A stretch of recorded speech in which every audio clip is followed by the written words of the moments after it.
Islam actuel. Bienvenue sur le podcast Les clés du Coran.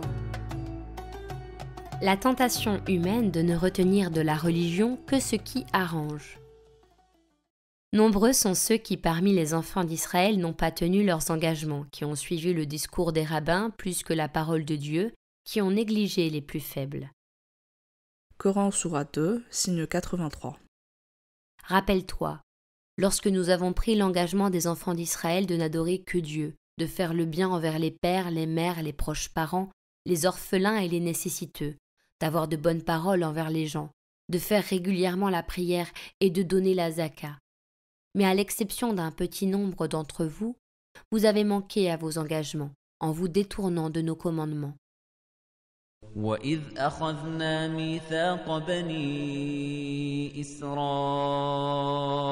لَا تَعْبُدُونَ إِلَّا اللَّهَ وَبِالْوَالِدَيْنِ إِحْسَانًا وَذِي الْقُرْبَى وَالْيَتَامَى وَالْمَسَاكِينِ وقولوا للناس حسنا وأقيموا الصلاة وآتوا الزكاة ثم توليتم إلا قليلا منكم وأنتم معرضون. Lorsqu'ils croisaient leurs voisins musulmans à Médine, au lieu de leur dire « El salam alaykoum » que la paix soit sur vous, ils disaient « El sem alaykoum » que la mort soit sur vous. Ils utilisaient des mots à double sens, ambivalents, pour se moquer des musulmans. C'est pourquoi Dieu invite les personnes qui sont convaincues par lui à être droits, y compris dans leurs paroles. Coran sourate 2, signe 104. Ô vous qui avez adhéré à la voie de Dieu, ne dites pas « favorise-nous », mais dites plutôt « regarde-nous, aie pour nous de la considération ». Soyez attentifs à cet ordre.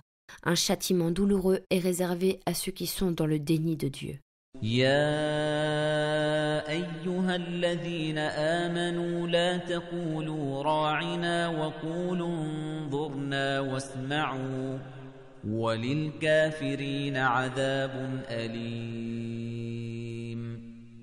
Coran sourate 4, signe 46. Parmi les Juifs, il y en a qui détournent les mots de leur sens et disent « Nous avons entendu, mais nous avons désobéi. Écoute, mais sans qu'il te soit donné d'entendre. » Et ils ajoutent « Favorise-nous » en employant le terme équivoque « rahina » avec l'intention de dénigrer la religion. Si, au contraire, ils disaient « Nous avons entendu et nous avons obéi » écoute et considère-nous, cela aurait été meilleur pour eux et plus loyal. Mais Dieu les a maudits à cause de leur mauvaise foi et de la tiédeur de leurs convictions.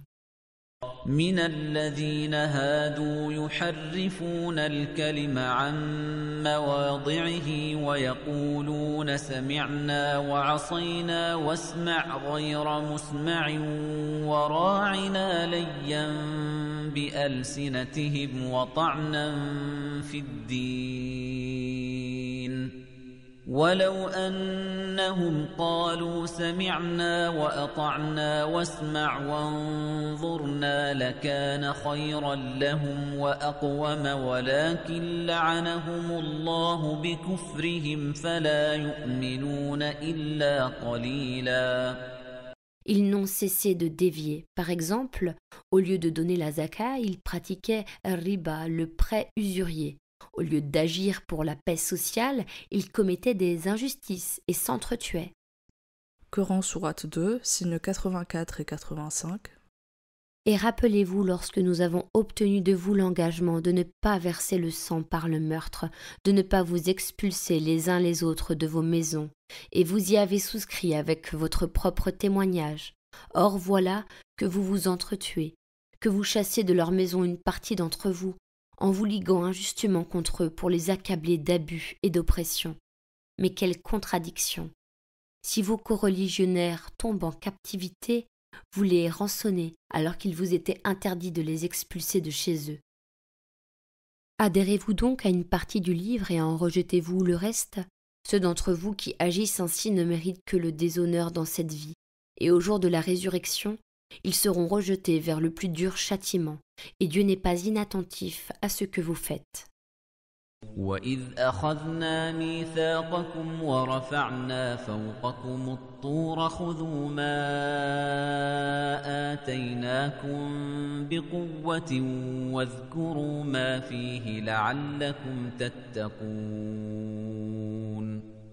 Parmi les enfants d'Israël, certains ne sont pas convaincus par la totalité du livre. Ils ne prennent que ce qui les arrange. Beaucoup de musulmans font pareil aujourd'hui. Ils ont une lecture sélective du Coran en fonction de ce qui les arrange. Ce que Moïse a dit à son peuple hier est valable pour les musulmans d'aujourd'hui. Prenez ce que nous vous avons donné, ce qui vous est révélé avec force. Autrement dit, engagez-vous à suivre la voie de la sagesse avec détermination et ne prenez pas le livre par petits bouts en étant indécis et en le respectant à moitié. Parmi les enfants d'Israël, certains ne respectent pas leur engagement vis-à-vis de Dieu et des hommes, ils répandent la corruption et l'injustice autour d'eux, ils expulsent les gens de leur demeure injustement, tout ceci car ils prennent une partie du livre révélé et qu'ils rejettent et dissimulent l'autre partie en fonction de leurs intérêts. Aujourd'hui, nous voyons des musulmans qui ne recherchent pas vraiment à être fidèles à la volonté de Dieu. Ils jeûnent pendant le mois de Ramadan, mais ne cherchent pas à suivre la voie, la charia des justes. Ils croient qu'il suffit d'avoir un bon comportement, bon selon leur représentation du bien et non selon la volonté de Dieu. Chaque musulman invente sa formule. Il fait la prière et jeûne, mais n'accepte pas de donner de ses biens autour de lui. Il est convaincu par Dieu, mais ne s'engage pas à résister à l'injustice et à faire le bien dans la vie quotidienne. En vérité, en agissant ainsi, le musulman ne suit que ses vents intérieurs, pulsions, passions. Il suit tout sauf la parole de Dieu. Il tient à une partie du livre et en néglige l'ensemble. S'il y a une grande leçon à tirer de l'expérience des enfants d'Israël, c'est qu'il faut prendre la parole révélée dans sa globalité et non par fragments en fonction de ce qui nous arrange et de nos intérêts. Nous devons prendre cette parole comme voix, comme aqida, comme vision du monde, source de notre compréhension du monde, de notre jugement et de notre distinction du bien et du mal. Parmi les enfants d'Israël, certains étaient tellement attachés à cette vie qu'ils en oubliaient Dieu. Coran sourate 2, signe 96. Et si tu observes ces gens-là, tu constateras qu'ils sont plus attachés à la vie présente que tous les autres hommes, y compris les polythéistes. Certains parmi eux aimeraient vivre 1000 ans. Or, même une telle durée de vie ne leur fera pas éviter le châtiment qui les attend, car Dieu voit bien leurs actions. وَلَتَجِدَنَّهُمْ أَحْرَصَ النَّاسِ عَلَى حَيَاةٍ وَمِنَ الَّذِينَ أَشْرَكُوا يَوَدُّ أَحَدُهُمْ لَوْ يُعَمَّرُ 1000 سَنَةٍ وَمَا هُوَ بِمُزَحْزِحِهِ مِنَ الْعَذَابِ أَن يُعَمَّرَ وَاللَّهُ بَصِيرٌ بِمَا يَعْمَلُونَ. Le prophète Mohammed avait déjà mis en garde contre l'amour excessif de cette vie car il nous pousse à sacrifier le sens du bien commun et à accepter que l'injustice se banalise. Les nations se rassembleront contre vous de toutes parts comme les gens se rassemblent autour de la nourriture, d'un plat pour manger. Nous avons dit, ô messager de Dieu, est-ce que c'est à cause du fait que nous serons peu nombreux à cette époque ? Il a répondu, non, vous serez très nombreux à cette époque. Mais vous serez comme les écumes du torrent, divisés et faibles, et Dieu enlèvera des cœurs de vos ennemis toute crainte envers vous, et le sentiment de faiblesse sera injecté dans vos cœurs. Ils ont demandé, qu'est-ce que le sentiment de faiblesse ?